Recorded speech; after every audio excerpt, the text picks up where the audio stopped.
आज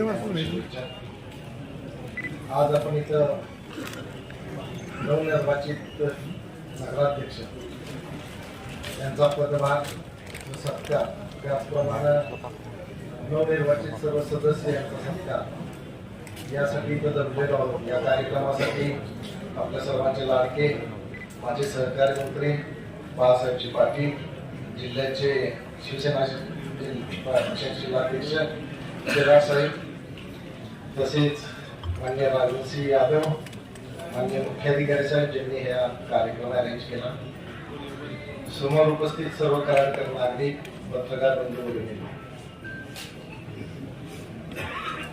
आज आपण गेल्या 9 वर्ष निवडणुका होत्या, 9 वर्षानंतर निवडणूक झाल्या आणि 9 वर्षानंतर झाल्यामुळे बऱ्याच इच्छुकांची गर्दी होती। वाटत होतं की ह्या इलेक्शन मध्ये काहीतरी मोठा गोंधळ होईल, वाद होतील, भांडणं होतील।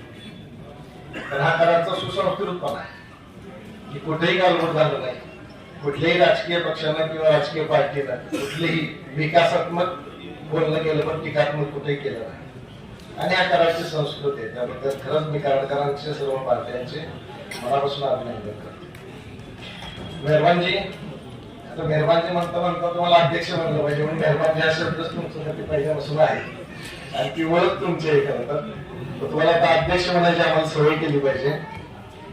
तुमच्या फार मोठ्या जबाबदारी आहेत। आदरणीय पिढी साहेबांनी या शहराला जे स्ट्रक्चर उभा करून दिले, त्या स्ट्रक्चर मध्ये आपल्याला विकासात्मक काम करण्याचा फार मोठी संधी आहे।